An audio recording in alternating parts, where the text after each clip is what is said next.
కూడా దేవుడు ఉంటున్నాం. పాపని శ్రమించి కల్లోకి నడిపించే దేవుడు నీలాంటి దేవుడు ఎవరూ లేడు. ఇంతవరకు నీ కనికరంలో నీ జాలి ఆనందించుకుంటున్నారు. అది ఆరాధనలో సైన్స్ ఏసుకే ప్రకారం నరపుతుడా చక్కగా నిలబడము అన్నావు. 21 ప్రకారం భయపడకము నీ నోట నా మాటలు వచ్చిందన్నావు. మత్తయి సువార్త 10 వచ్చిన ప్రకారం మాట్లాడి విరుపారు ఆత్మ మీలోని మాట్లాడుతుంది అన్నావు.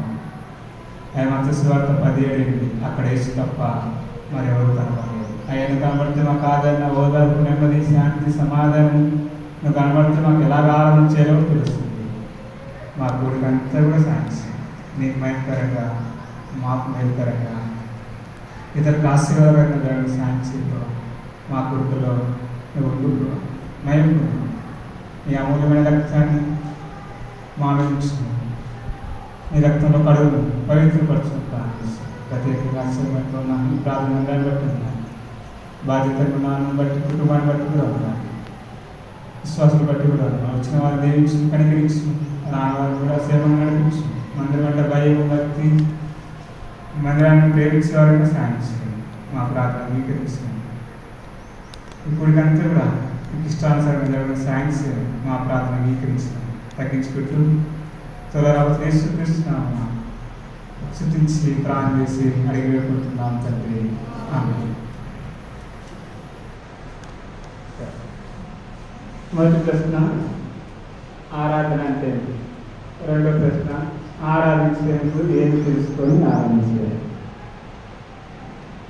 చివరిసారి చెప్పాం. చివరిసారి ఎప్పుడు వచ్చామంటే 10వ తారీఖు 11వ నెల 2024 వచ్చాం. 10/11/24 అప్పుడు వచ్చాము ఇక్కడికి. అంటే 24 అంటే 2024 మంచి ప్రశ్న. మీరు చెప్పకపోతే ఎన్ని రకం ఉంటాయి చెప్పి టైం 10 నుంచి 10:30 నుంచి అంతవరకు 1:30 చెప్తే 1, చెప్పకపోతే 2:30. మీ ఇష్టం, మీ చేతిలో పెట్టుకున్నాను. ఏమవుతుంది చెప్పాలి. మొదటి ప్రశ్న ఆరాధన అంటే. రెండో ప్రశ్న ఆరాధించే ముందు ఏమి తెలుసుకొని ఆరాధించాలి. మనకు సామెత ఉంది, గుడ్డోడు పోయి గుండెలో పడదు. తేటగా చక్కగా అన్నీ తెలుసుకొని ఆరాధన చేస్తే ప్రభు మయం పొందుతాడు. అందుకే యోహాను సువార్త 4:8 ఒక మాట ఉంది. ఏముంది 4:8?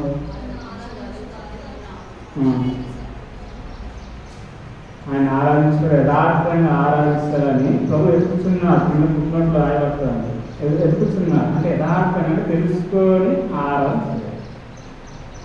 కాబట్టి మీరు చెప్పాలి. చెప్పకపోతే బయలుదేరాక బైబిల్ స్టడీ మంచిది. ఇప్పుడు బైబిల్ స్టడీ వాళ్ళను, తర్వాత బైబిల్ స్టడీ 2 బలవతం. ఇప్పుడు చెప్పాలి. ఆరాధన అంటే దేవుడు స్థుతించుట. ఇంకా చెప్పాలి. చించుట. ఇంకా తెలుసుకోలేదు, తేడా తెలుసుకోలేదు, తెలుసుకొని ఆరాధించేటప్పుడు ప్రభు అంటాడు ఈ ఆరాధన ఎంత ఉందని సాక్షి ఇస్తాడు. ఏది అమ్మ చెప్పింది, నాన్న చెప్పాడు, అక్క చెప్పింది, తమ్ముడు చెప్పాడు, లేదా భార్య చెప్పింది, భర్త చెప్పింది, అలాంటి ఆరాధన వస్తలే అవుతుంది. ప్రభు కోరుకోడు ఆరాధన. కాబట్టి వ్యక్తిగతమైన ఆరాధన వ్యక్తిగతంగా తెలుసుకోవాలి. కాబట్టి మొదటి ఆరాధన అంటే మీరు చెప్తే 10:30 లేదా 1 లోపు ముగిస్తాం. చెప్పకపోతే 2:30, 3:30 ఇక్కడ ఉంటాం. చెప్పండి అక్కడ చెప్పండి. ఆరాధన అంటే మాట్లాడాలంటే మీరు చెప్తే అన్న నేర్చుకొని ఎక్కడైనా చెప్తాడేమో అంటే మీ అన్న ఎక్కడైనా నేర్చుకొని చెప్తాడేమో. మొదటిది ఆరాధన అంటే ఏంటంటే, ఆరాధన అంటే సాగిపడట, గణపరచుట, ముక్కుట, దేవుని రావాల్సిన మహిమ ఆయనకి చెల్లించుట ఆరాధన. మనమేమైనా ఆరాధన చేస్తామంటే పోయిన వాళ్ళ నుంచి కాపాడినది పొందనాలు, పోయిన అంతా కాపాడినది పొందనాలు. మేము ఆరాధన పప్పులో కాలేదు, పప్పులో అస్సలే కాలేదు, పప్పులో సమయంలో కాలేదు. ఆరాధన ఎందుకంటే ప్రభు ఆరాధన 4 యుగముల్లో యథార్థంగా ఆరాధించు అంటే తెలుసుకొని ఆరాధించేవారిని ప్రభు సాక్ష్యం ఇస్తున్నాడు. ప్రభు వెతుకుతున్నాడు. ప్రభు అలాంటి వాళ్ళు సంతోషపడతారు. ఒక చిన్న కథ చెప్తాం. ఏంద కథ అంటే, ఒక ఊళ్ళో కథ ఉంది. అక్కడికి పెళ్ళారు, యవనస్తురాలు పెళ్ళైన తర్వాత పిల్లలు పుట్టారు కదా, సంవత్సరాలు పిల్లలు పుట్టారు. పుట్టిన 3 నెలల వరకు ఆ బాబు బాగానే ఉన్నాడు. తర్వాత 6 నెలలైనా, 9 నెలలైనా, 12 నెలలైనా, లేదా 8 నెలలైనా ఆ బాబులో ఎదుగుదల అంతే ఉంది. ఎదుగుదల ఇందాక అర్థమవుతుందా? అంతే ఉంది ఎదుగుదల. అప్పుడు ఆ కళ్ళ అంటే నేనే తప్పు చేశాను 3 పూటలు నీకు పాలు పెడుతున్నాను, 3 పూటలు నీకు స్నానం చేపిస్తున్నాను, అన్నీ చేపిస్తున్నాను. నీలో ఎదుగుదల లేదన్న కన్నెంత వేరు పడుతుంది. ఎందుకంటే నా అవమాసాలకు వచ్చి భరించి కన్నారు కదా. అలాంటి ఆ తల్లి తెలుస్తుంది. నువ్వు 3 సంవత్సరాలు అయిందేమో, 6 సంవత్సరాలు అయిందేమో, 9 సంవత్సరాలు అయిందేమో మందిరానికి వచ్చి తెలుసుకోకపోతే ప్రభు బాధపడ్డా. ఏమంటా ప్రభు బాధపడ్డా? వస్తున్నావు, దుమ్ముతున్నావు, పోతున్నావు. ఇదేమంటారు? ఇదే తెలుసుకొని ఇలాంటి ఆరాధన ప్రభు అంగీకరించారు. ఏదో కాకపోతే చేయగలరు. యథార్థంగా తెలుసుకోవాలి. ఆరాధన అంటే ఏంటి? ఆరాధించే ముందు ఏమి తెలుసుకొని ఆరాధించేయాలి. ఎందుకంటే ఆ తల్లి ఎంతో ఏడుస్తూ ఉంటుంది. నా అవమాసం చూస్తాను, భరించాను, నొప్పులతో కన్నాను, కానీ నేను ఎదుగుదల లేదు. ప్రభు మనకు అన్నాడు, మనం పుట్టించాడు, కానీ ఏమాత్రం కూడా ఏదో సామెత ఉంటుంది కదా, ఎక్కడ వేసిన పురుగు ఏదో అంటారు కదా, అక్కడే ఉంటే కష్టం కాదు, రావడం, దుర్పడం, పోవడం. ఎలాంటి తెలుసుకో, ఇంకా నేర్చుకో, అప్పుడు ప్రభు సంతోషిస్తాడు. కాబట్టి రెండవది ఏంటంటే ఆరాధించే ఏం తెలుసుకోని అంటే 3 ప్రాముఖ్యంగా 3 విషయాలు తెలుసుకోవాలి. 3 విషయాలు ఏంటో 3 విషయాలు. ఆయన పక్షాన ఏం చేస్తారు. సరే, అది 3 విషయాలు అక్కడ 3 పాయింట్ వచ్చింది. అంటే అక్కడికి ఎంత వద్దు, నా డైట్ ఎంత చదువుతా అన్నది. మంచి అక్క ఇంత 10th చదవను, డైట్ ఎంత చదువుతున్నా చెప్పింది. ఇంకా 2 అసలు 10th 9th వేసుకున్నా. చెప్పండి. ఆరాధించే ముందు ప్రాముఖ్యంగా 3 విషయాలు తెలుసుకోవాలి. ఆరాధించేటప్పుడు అలాంటి ఆరాధన ప్రభు అంగీకరిస్తాడు. ఏంటి ఆరాధన? ఏం తెలుసుకోవాలి చెప్పండి అక్క. 2:30 వచ్చా, 3:30 పెట్టుకున్నామా? చెప్పాలి. మీకు చెప్తే త్వరగా మీకు వస్తున్నాను. చెప్పండి అక్క. మొదటిది అన్నయ్య చెప్తాడు. అన్నకి పని పాటలేదుగా, అన్న చెప్పింది ఏమిచ్చో అన్న చెప్తాడు, అన్న బాగా పడతాడు, మా బాగా పడతాము అంట. మంచి పిల్లలు. అయితే మొదటిది ఆరాధించడం ఏం తెలుసుకోవాలంటే నువ్వు ఏమై ఉన్నావో తెలుసుకోవాలి.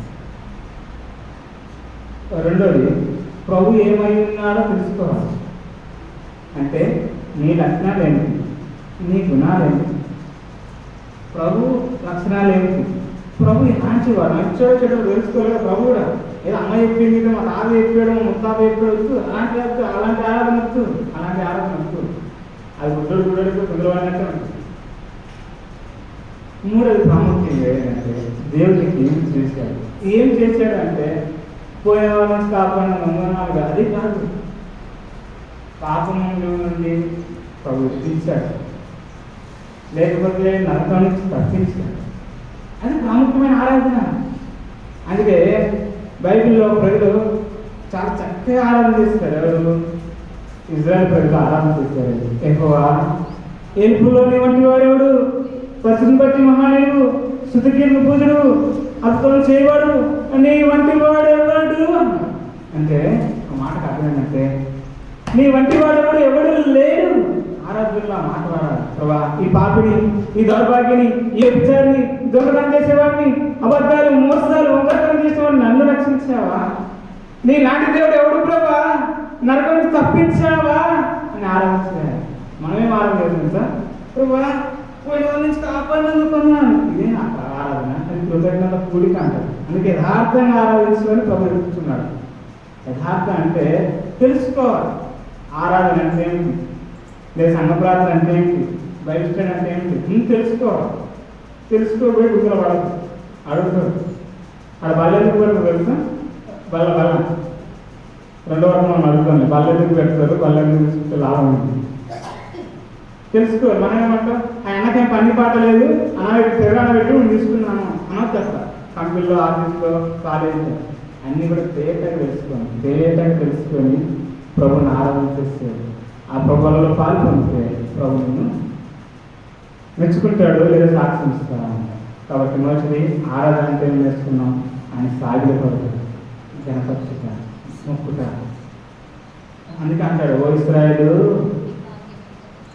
నాకు రావాల్సిన కనుక ఏమైంది అంటాడు. ఎక్కడ? మలాకి గ్రంథం 1:5-6 వచనాలు. అంటే ఆరాధనలో కూడా ఆరాధన మహిమను దొంగలించొద్దు. ఆయన రావాల్సిన మహిమ గణిత ప్రభలు ఆయనకి చెల్లించాలి. అది రెండోదిగా ఆరాధించే ముందు మనం తెలుసుకోవాలి. ఎందుకంటే మనం ఎలాంటి వాడు, మన జాగ్రత్త ఏమిటి తెలుసుకోవాలి. ప్రభు ఎలాంటి వాడు, ప్రభు జాగ్రత్త ఏమిటి తెలుసుకోవాలి. మూడోది, ప్రభు మనకి ఏం చేసే ప్రాముఖ్యం అంటే ఆ నరకం నుంచి తప్పించి రక్షణ ఇచ్చాడు. ఆ నరకం అంటే భయంకరమైన అగ్ని నుంచి తప్పించి పరలోకము, వెలుగు, నెమ్మది, శాంతి, సమాధానం చోటిచ్చాడే. ప్రభా నీలాంటి వాడు ఎవడు అని ఆరాధించారు. అది ప్రభు అంటాడు, చూడు నేను రక్షించాను కాబట్టి నన్ను అంటున్నా, అది నా లాంటి వాడు ఎవరు లేదు, సాక్ష్యం ఇస్తున్నామే భూమి మీద అని ప్రభు తన దూతలతో చెప్తా ఉంటాడు. కాబట్టి ఆరాధన అన్ని కూడా వేగంగా తెలుసుకోవాలి. కాబట్టి ఇప్పుడు ఈ కీర్తన ఎవరు రాశారు? చదివాను కదా, 23వ కీర్తన 4వ వచనం. ఎవరు రాశారంటే దాని రాశారా పక్కన? సరే, మొదటి ప్రశ్న కీర్తనలో అంటే వినబడుతుందా? సరే,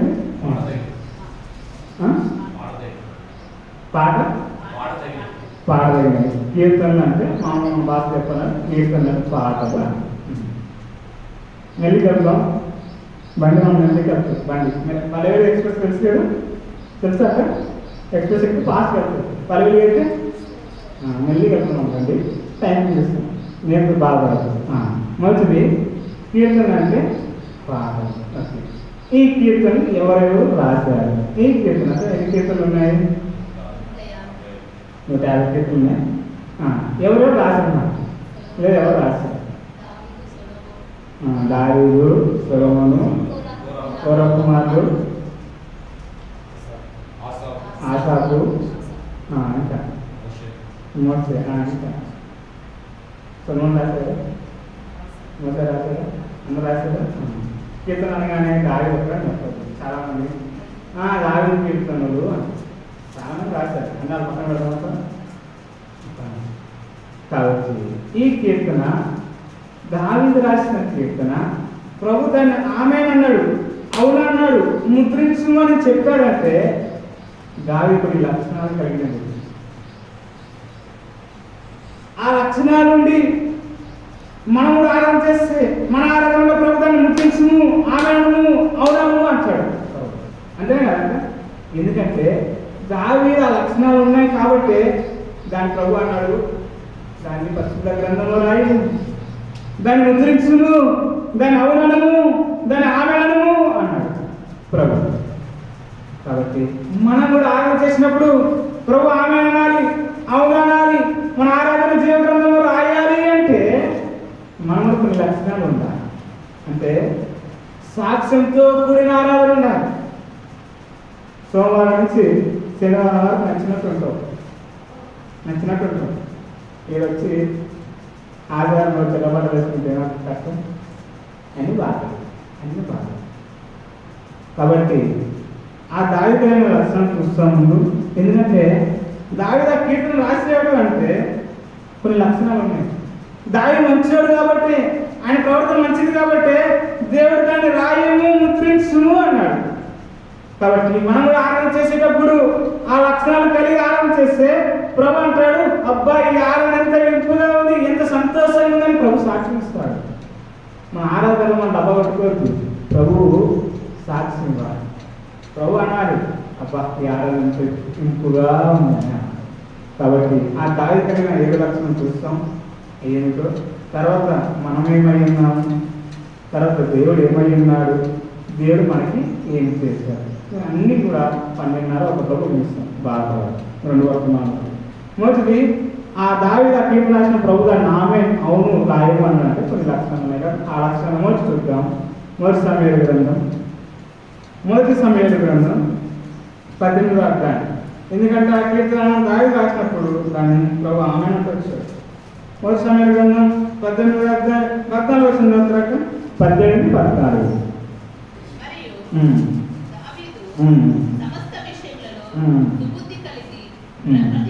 చాలా దావీదు వచ్చింది ఎలాంటి వాడక సుబుద్ధి ఉందలే అక్క. 18, 14 మొదటి సమయాల గ్రంథం.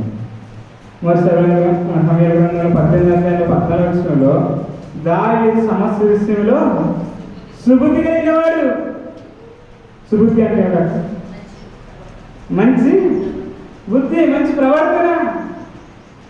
ఆరాధించే ముందు గత వారం గత నెల నీ బుద్ధి ఎలా ఉందన్నా అక్క, నీ బుద్ధి ఎలా ఉంది? ఏమని ఆరాధన చేస్తావు? నీ ఆరాధన ప్రభు ఆమె అనాలి, అవును అనాలంటే నీ బుద్ధి బాగుండాలి కదా.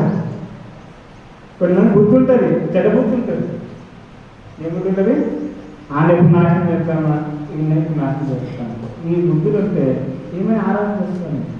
నువ్వు ఆరాధన చేసిన ప్రభు అంగీకరించాడు, జీవితంలో బాధపడదు. కాబట్టి నీ ఆరాధన అంగీకరిస్తాడు అంటే ప్రభు నీకు సుబుద్ధి ఉండాలి, దీనత్వం ఉండాలి, లోపడాలి. అలా ఉన్నావా? నేనే హీరో, నాకు చెప్పేది మీరు నీ సంగబద్ధ అనుకుంటున్నాను. పప్పులో కాలే అవుతున్నాను. జాగ్రత్త. మొదటిది ఆయన సుబుద్ధి కలిగిన వాడు. అందుకే దేవుడు సుబుద్ధి కలిగేవాడు కాబట్టి 5 కీర్తన రాసినప్పుడు సంతోషంగా రాయమని చెప్పాడు. పరిశుద్ధాత్మ దేవుడికి రాయి, సంతోషంగా రాయ. రెండోది మొదటి సమయాల గ్రంథం 22వ అధ్యాయం. మొదటి సమయాల గ్రంథం 22వ అధ్యాయం 14 వచ్చిన తర్వాత 14.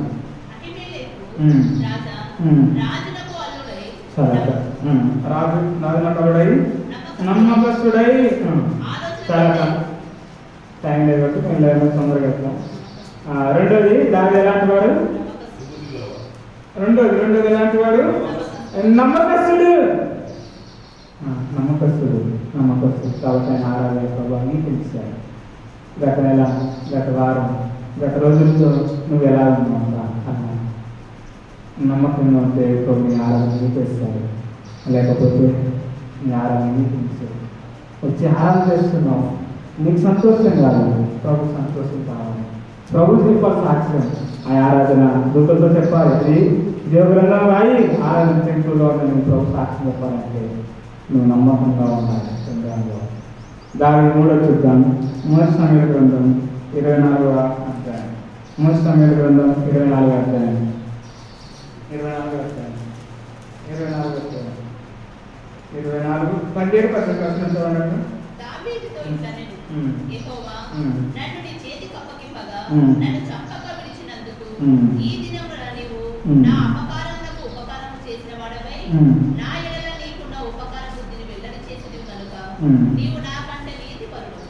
నాకంటే నీతిపరుడు. మూడోది దావీదు నీతిపరుడు అంటే నీతి మంతుడు. చివరిగా నాకంటే నువ్వు నీతిపరుడు. ఆరాధించే ముందు అక్క నీ ప్రవర్తన, నీ సాక్ష్యం ఎలా అక్క నీతిపరుడుగా ఉన్నావా, నీతిమంతుడిగా ఉన్నావా? అక్కడ నువ్వు నాకంటే నీతిపరుడు. దావీదు కలిగిన 3వ లక్షణం. ఇలాంటి అనుభవం కలిగి ఉన్నది కాబట్టి దేవుడు ఆ జీవితంలో రాయము అన్నాడు. ఇలాంటి అనుభవం ఉండాలి. వస్తున్నావు పోతున్నావు, నీలో నీతి మంతుడుగా, నీలో నీతి లేకపోతే కష్టమని ప్రభుని ఆరాధన. ఇది కూడా నాకు చూద్దాం. దావీదు ఎలాంటి వాడు? మొదటి సమయాల గ్రంథం 29వ అధ్యాయం. మొదటి సమయాలు 29 వరకు.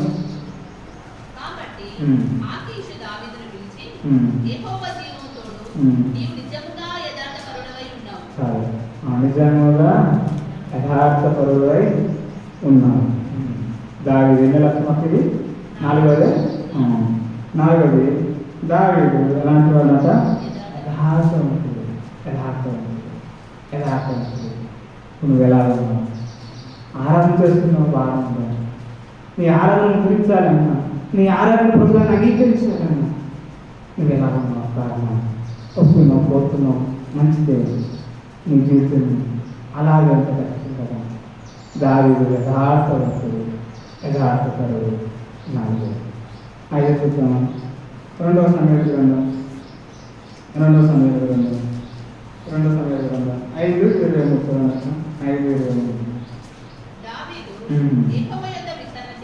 సరే.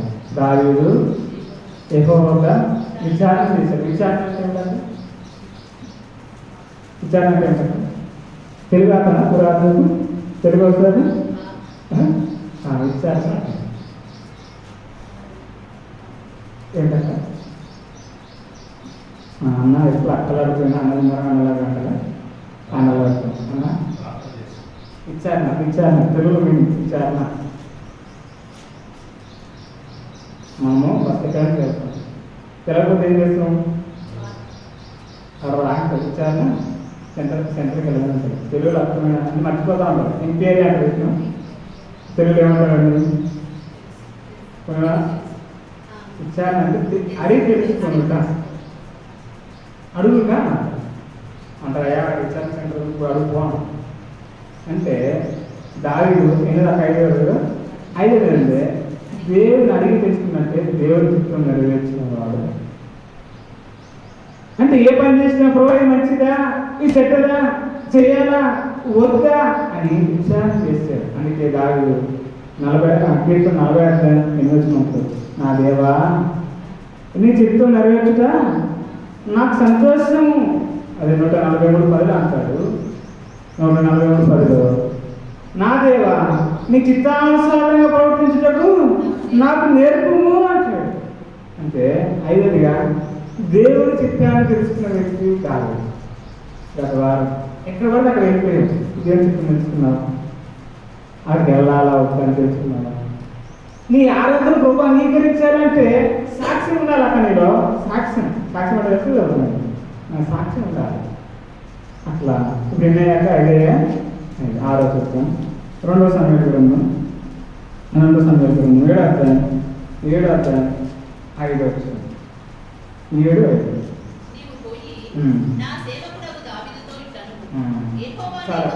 నువ్వు పోయి నా సేవకుడైన దావీదుతో నా సేవకుడైన ప్రభు చెప్తున్నాడు. 6గా దావీదు ఎలాంటి వారంటే సేవకుడు అంటే అక్కడ సేవకుడు అంటే ఏంటంటే సేవకుల్లో అంటారా? పరిచయం చేసేవాళ్ళు.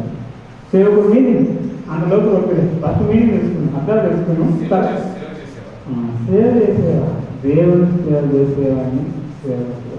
అందుకే 42:1 యెషయా గ్రంథంలో సేవకుని మీద అంట దేవుని ఆత్మ ఉంచి ఉంది అంటారు. ఎవరైతే సేవకులుగా ఉంటారో వారి మీద దేవుని ఆత్మ ఉంటుంది.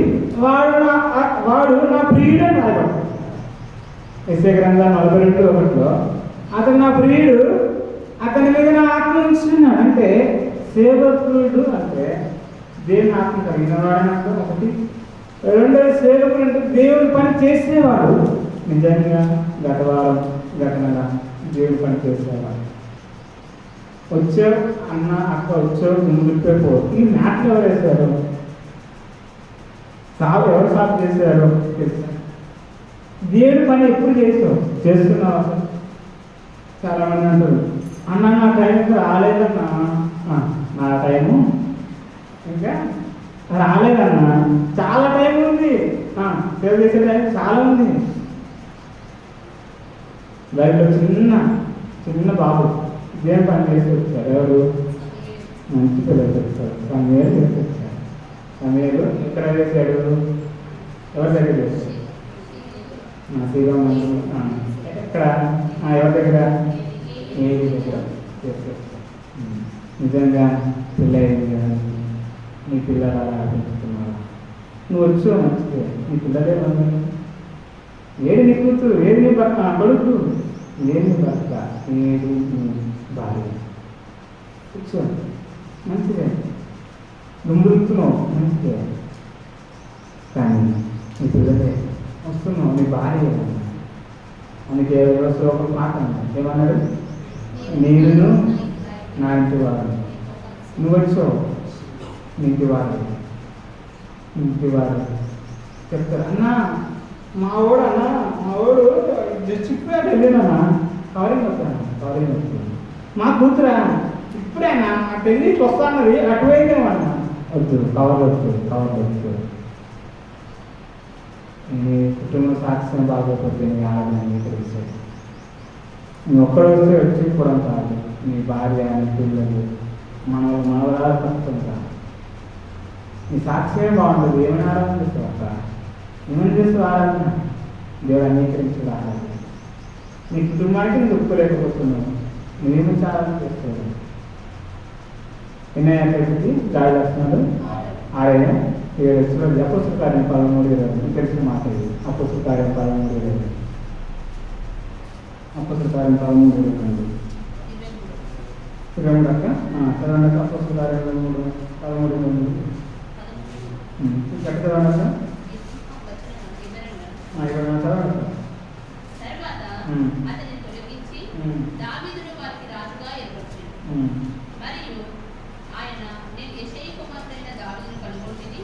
అతడు నా ఇష్టానుసారుడైన మనుషుడు, అతడు నా ఉద్దేశములన్నీ నెరవేర్చుడని చెప్పి అతని గురించి సాక్షులిచ్చాడు. ఎలాంటి వాడంట? నా ఇష్టానుసారైన అన్నాక ఆరాధించే ముందు ప్రభుకి ఇష్టానుసారంగా నువ్వు ఉన్నావా, ప్రభుకు లోబడుతున్నావా? అతని గురించి ప్రభు సాక్ష్యం ఇచ్చాడు, ఆయన ఇష్టానుసారైన మనుషుడు.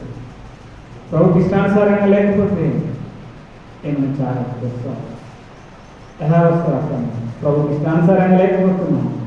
ప్రభుని ఆరాధన అంగీకరించాలి, దాన్ని స్వీకరించాలంటే నువ్వు ప్రభుకి ఇష్టానుసారంగా 7 లక్షణాలు ఉన్నాయి కాబట్టి ఆ దావి అభ్యర్థి రాసినప్పుడు దాని ప్రభు రాయము అన్నాడు, అవును అన్నాడు, ఆమె అంటే వచ్చాడు.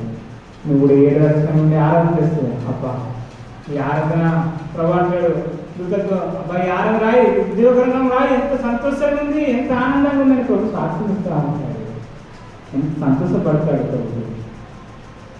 ఆయన ఆరాధన అంటే ఆయన సాగిపడాలి, కనపరచాలి. ప్రభా నీలాంటి వాడు ఎవరు ప్రభా, ఈ పాపను రక్షించావు, గర్భాన్ని రక్షించావు అని కనపరచాలి. అది కాబట్టి 7 లక్షణాలు దాడి ఉన్నాయి కాబట్టి ప్రభు దాన్ని ముద్రించారు. మనం కూడా అలాంటి అనుభవం కలిగి దేవుని ఆరాధించాలి. రెండోదిగా అన్నం లేదు, ఆరాధించే ముందు ఏం తెలుసుకోవాలి? 3 విషయాలు చెప్తాను కదా, నిన్న 3 విషయాలట.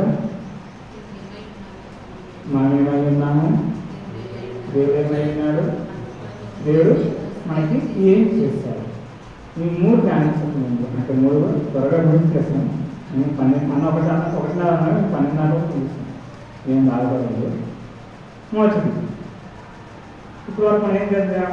23 సడన్గా మొదటి టైం చదవండి. 23 కీర్తన 23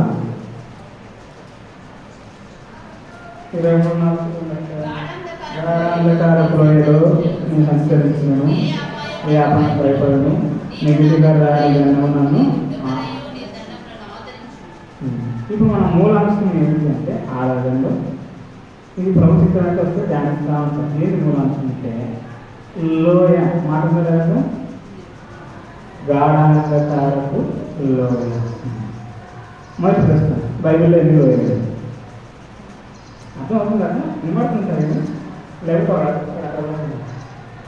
మొదటిది, బైబిల్లో ఎన్ని లోయలు ఉన్నాయి?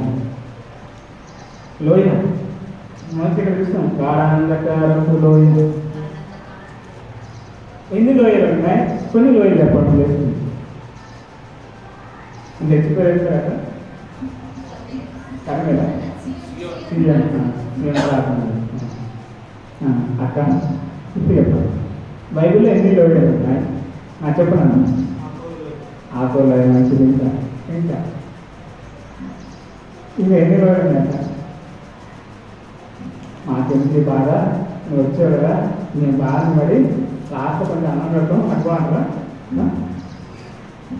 చెప్పండి. ఆపలోయ,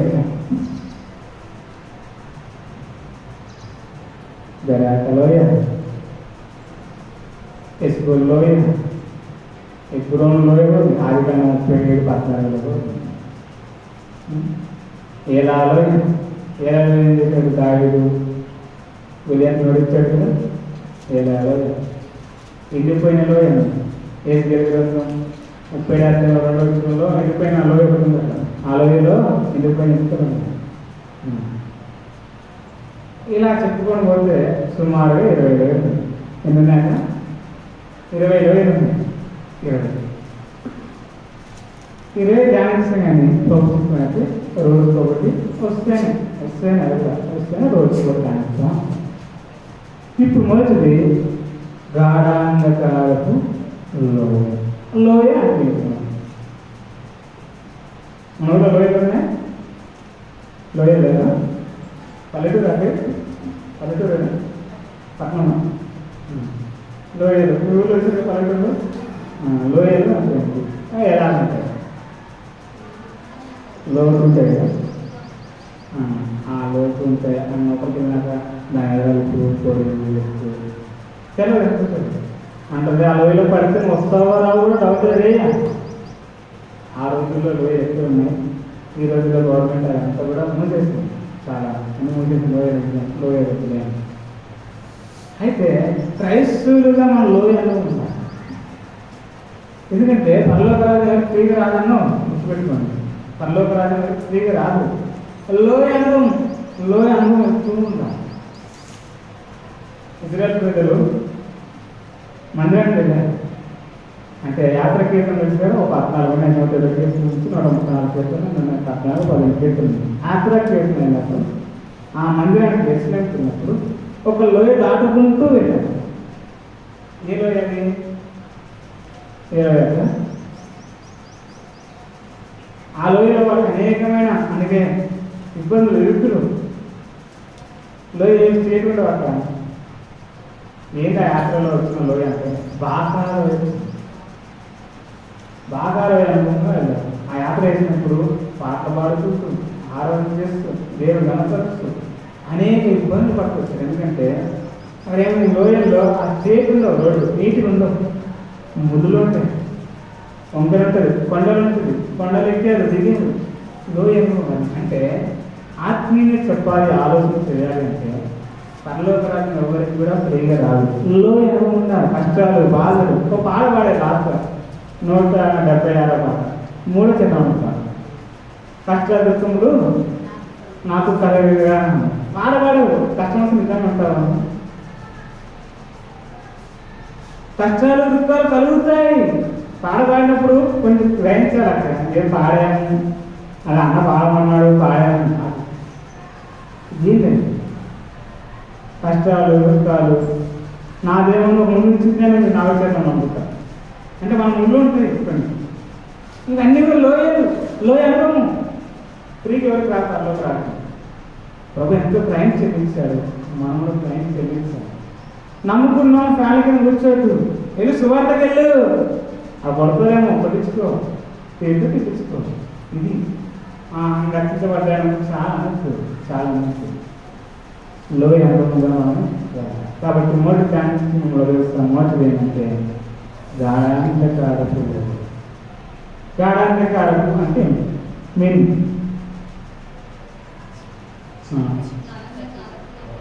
చీకటి.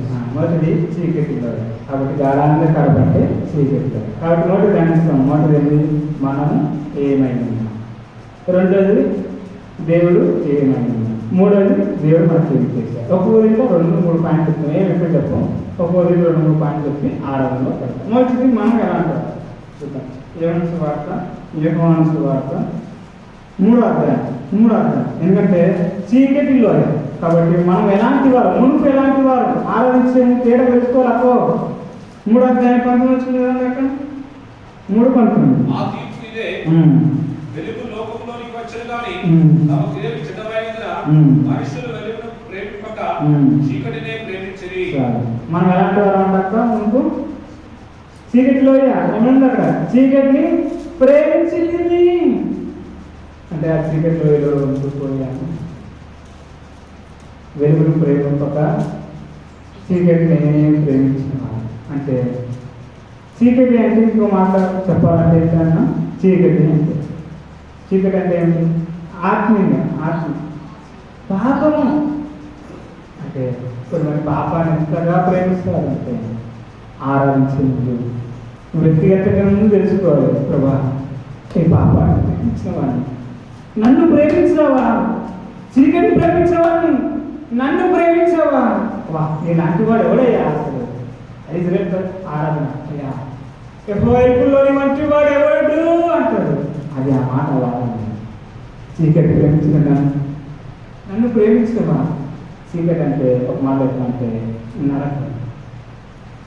నరకము చీకటి గుర్తుగా ఉంది. ఆ నరకాన్ని ప్రేమించాను, చీకటి ప్రేమించాను. చీకటి అంటే ఇంకో మాట చెప్పాలంటే లోకం. అంతేనే కదా ఆత్మీయంగా. చీకటి అంటే లోకం. అందుకే మాట ఉంది, లోకం అంటే కూడా శరీరాశ, నేత్రాశ, జీవుడు. లోకాన్ని ప్రేమించడంలా తండ్రి ప్రేమ వానిలో ఉండదు. అంటే అర్థం ఏంటంటే ప్రభా శరీరాశను ప్రేమించాను, ప్రభా నేత్రాశను ప్రేమించాను, జీవుడను ప్రేమించాను. అయ్యా నీ ప్రేమ నాలో లేదు, అయితే నన్ను నన్ను ప్రేమించావా. ఆ చీకటిలో వెళ్ళిపోయాను, నన్ను తీసుకొచ్చావా. నీ నాటి దేవుడు ప్రభా. నరకానికి పాత్రను, చీకటికి పాత్రను, ఆ నరకంలో ఆ చీకటిని ప్రేమించేవాడిని, నన్ను ప్రేమించేవాడిని. నీలాంటి దేవుడు ఎవడు ప్రభా. చాలా ఉన్నా నీలాంటి దేవుడు ఎవడు లేడని ఒప్పుకుంటున్నా అని చెప్పి ఆరాధించాను ప్రభా అంటారు. అబ్బా చూడు, నేను రక్షించానని, నేను ప్రేమించానని, ఆరాధన ఏం చేస్తుంది అని నేను ప్రభు సాక్షిస్తాను. ఆరాధన మాట్లాడాలి ప్రభా నీలాంటి వాడు ఎవడు. నేను నా శరీరాశను ప్రేమించుకున్నాను, నేత్రాశను ప్రేమించుకున్నాను, జీవులను ప్రేమించుకున్నాను, లోకాన్ని ప్రేమించాను ప్రభా. అయ్యా నువ్వు నన్ను ప్రేమించాను. ఎందుకంటే నిజంగా అలాంటి అనుభవం ఉంటే, నిజంగా అక్కడి నుంచి బయటకు వస్తే ఎవరు వద్దన్నా ఆరాధన చేస్తారు, ఎవరు వద్దన్నా ఆరాధన చేస్తారు. ఎందుకంటే ఇలాంటి దరిద్రుల్ని, ఇలాంటి అబద్ధికుల్ని, ఇంత మోసం చేసేవాడిని ఎవరు ప్రేమిస్తారు? యేసు ప్రభు తప్ప. యేసు ప్రభు తప్ప ఎవరు ప్రేమించారు? ప్రభావం నా జాగ్రత్త నన్ను ప్రేమిస్తారు. కాబట్టి మొదటి మనం చీకటి ప్రేమించినట్టు. రెండో చూద్దాం ఎలాంటి వారు మనం కూడా. ఎందుకంటే 2 పాయింట్లు చెప్పాను, ఒక్కొక్కరికి 2 పాయింట్లు. మొదటిది మనం చీకటి ప్రేమించినట్టు. రెండోది మనం ఏం చేసాం చీకటి. యోగ గ్రంథం 12వ అధ్యాయం, యోగ గ్రంథం 12వ అధ్యాయం 25 వచ్చిన 12:25 వారు వెలుగు లేక చీకటిలో తడబడుచుందురు. రెండోదిగా మనం చీకటి ఏం చేస్తామంటే తడబడ్డాము అంటే అర్థం ఏంటాక తడబడ్డామంటే తడబడ్డామన్నా ఇంకేం అర్థం ఉంది అంటారు. ఫర్ ఎగ్జాంపుల్ ఇది అర్థం కావాలంటే రోజు మనం చూసేది మన బెడ్రూమ్ చేస్తూ ఆ తెలుసు, కిచెన్ అన్నీ తెలుసు. రాత్రి వేళ కరెంట్ పోతే ఏం చేస్తాం? ఆ క్యాండిల్ ఎక్కడ ఉందని చెప్పేసి పట్టుకుంటాం, ఇట్లా గోడ పట్టుకుంటాం. అదే క్యాండిల్ ఎక్కడ ఉందా, అదే చీకటి ఉంది. రోజు నడిచిస్తామని రోజు చెప్తాం, ఉరుకుతావు ఉదయం పూట. కానీ రాత్రి కరెంట్ పోతే అలాగా ఆ క్యాండిల్ ఫోన్ అయిపోతుందని చెప్పేసి ఐదులో కాదు అనుకుంటాం, తల గుద్దుకుంటాం లేదా, తల అనుకోం లేదా, ఏమంటారు బాలబంధం ఉంటుందా అనుకుంటాం. అంటే ఆత్మీయంగా చెప్పాలంటే యేసు ప్రభు లేనప్పుడు మనం అనేక సార్లు తడబడ్డామంటే, అనేక సార్లు గాయపడ్డాం. ఆత్మీయ భౌతికం కాదు. అంటే ఈ మాట అర్థం కావాలంటే యేసు ప్రభు నమ్మకం చాలాసార్లు అనుకున్నాం, బాగా ఏం బ్రతుకబ్బా, చనిపోతే బాగుంటుంది, ఏంది బ్రతుకేంది, ఏంది ఉదయంలాగా కావాలి, ఏంది వద్దు ఒక్కరోజు అలా అనిపించేది. అంటే అలాంటి వారు, అంటే ఆత్మీయ గాయపడ్డవారు, భౌతికంగా గాయపడ్డవారు ప్రభు మనం ప్రేమించారు. చీకటిలో మనం తడబడ్డాం అంటే అనేకమైన గాయాలు వచ్చాయి యేసు ప్రభు లేనప్పుడు. మొదటి చీకటిని ప్రేమించినట్టున్నాం, రెండోది చీకటిలో తడబడ్డామంటే అనేక మార్లు యేసు ప్రభు లేనప్పుడు గాయపరచబడ్డవారని అర్థం. అలాంటి వారిని ప్రభు ప్రేమించాడు. మూడోది మనం ఎలాంటి వారు చూద్దాం. యెషయా గ్రంథం 22వ అధ్యాయం, యెషయా గ్రంథం 22వ అధ్యాయం 29 19 29 10 ఎస్ఏ గ్రంథం. తమ ఆలోచనలు ఉమ్. యెహోవాకు కనబడకుండా ఉమ్. లోలోపల వాటిని మరుగు చేయవచ్చు వారికి శ్రమ. ఉమ్. మాకు ఎవరు చూచెదరు, ఉమ్. మా పని ఎవరికి తెలియదు ఉమ్. అనుకొని ఉమ్. చీకటిలో తమ క్రియలు జరిగించు వారికి శ్రమ. చీకటి ఏం చేస్తామంటాం కూడా అది తమ పనులు చిన్నది కదా. చీకట్లో తమ క్రియలు జరిగించు చీకటి ఏం చేస్తాం కూడా క్రియలు వినలేదు అన్నమాట. చీకటిలో క్రియలు జరిగించిన వారికి శ్రమ. చీకటి కూడా ఏం చేస్తాం క్రియలు అంటే పనులు. ఎన్నిసార్లు చెడ్డ పనులు చేస్తాం. ఇక్కడ చీకటి చాలా ఇష్టం మనకి. ఎవరైనా చూపిస్తా మంచిది. అమ్మ లేదా నాన్న లేదా శుభ్రం చేయాలి, ఫోన్ నొక్కుతూనే ఉంటాడు. అబ్బా లైట్ ఆపేనా, లైట్ ఆపే నిద్ర వస్తుంది, అన్నీ అబద్ధాలే. లైట్ ఆపేడాడి అంటారు, అన్నీ అబద్ధాలే. మనం పడుకున్నాక పిల్లలు దుఃఖం చూసుకున్న చీకట్లో ఎన్నో పాపాలు. అంటే చీకట్లో క్రియ జరిగించిన ఆత్మీయం అని చెప్పాలంటే మనం కూడా కొన్ని క్రియలు జరిగించాం. ఎక్కడున్న మాట అంటే మార్క్స్ వార్త 7వ అధ్యాయం 7వ వచనం.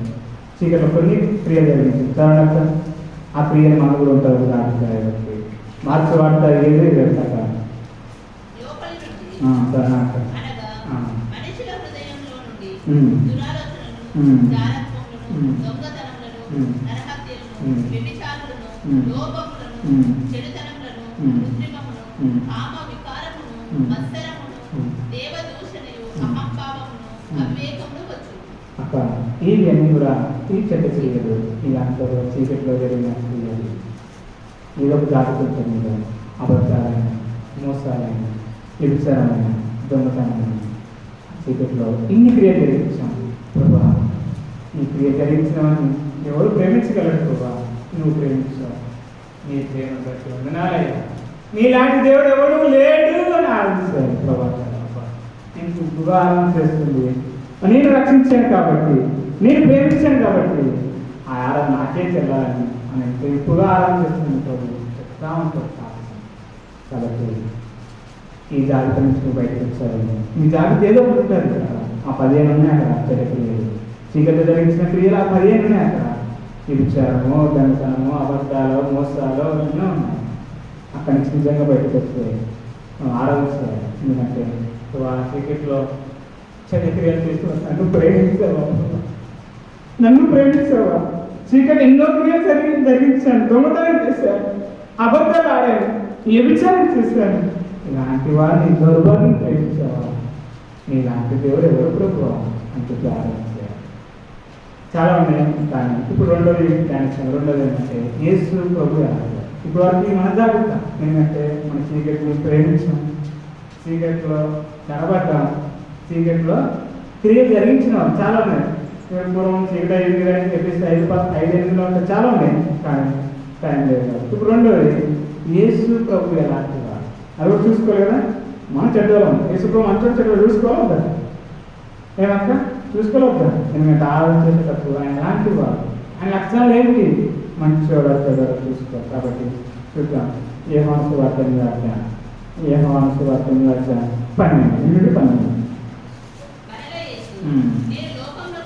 చాలా. నేను లోకానికి ఆయేసుగా ఉంటున్నాను. నేను లోకానికి వెళ్ళి మనం ఏంటంటే చీకటి వ్యతిరేకమైంది వెలుగు. అంటే మన చీకటి ఆయన వెలుగు. అందుకే 2వ కొరింథీయులకు ఉంటుంది, చీకటికి వెలుగుకి కొట్టు ఉండదు, ఏం సంబంధం ఉండదు. అయితే వెలుగు అంటే ఏంటారు? వెలుగు అంటే ఏంటారు? వెలుగు అంటే ఏంటారు? చెప్పండి అక్కడ. నేను చూస్తాను. వెలుగు అంటే వెలుగు అంటే ఏంటారు? వెలుగు అంటే వెలుగు అంటే ఆత్మీయం చెప్పండి. వెలుగు అంటే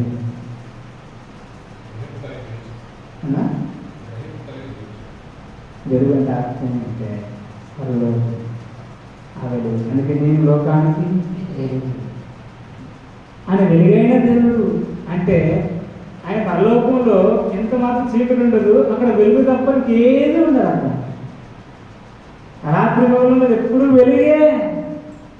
దేవుని ఆరాధన చేసుకుని అక్కడ కూర్చోవలసిందే మనం. వెలుగు అంటే ఆయన పరిశుద్ధమైన దేవుడు, మన పాపను ప్రేమించిన వాడు, చీకటిలో క్రియ ధరించిన వాడు ఆయన వెలుగు. చూడండి, మొదటిది ఆయన లోకానికి వెలుగాడు, రెండోది ప్రేమించుకోవాలి ఎలాంటి వాడు. ఏమన్నా మొదటి పత్రిక 1వ అధ్యాయం 5 వచ్చింది. 5 మొదటి పత్రిక 1వ అధ్యాయం 5 వచ్చింది.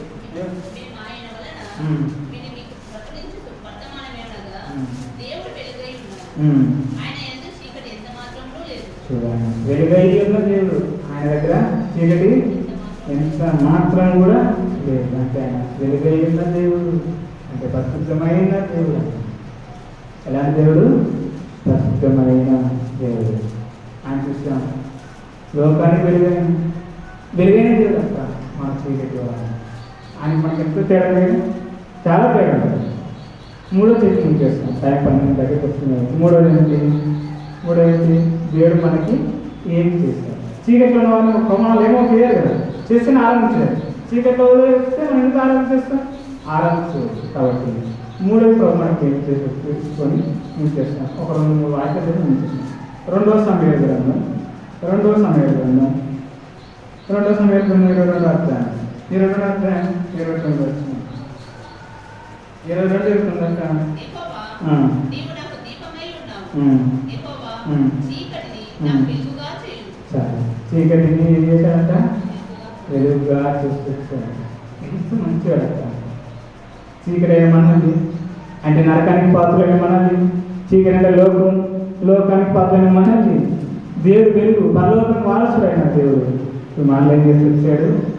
వెలుగుగా చేస్తొచ్చు. అంటే మనకి పరలోక వారసులుగా చేస్తూ వచ్చాడు. ప్రభు ఆరాధించాడు. ప్రభు నీలాంటి దేవుడు చీకటి ప్రేమించాను, చీకటిలో ఉన్నాను, చెడ్డ క్రియలు ధరించేవాడిని, నువ్వు వెలుగు అయితే ఇప్పుడు నన్ను కూడా వెలిగించావు.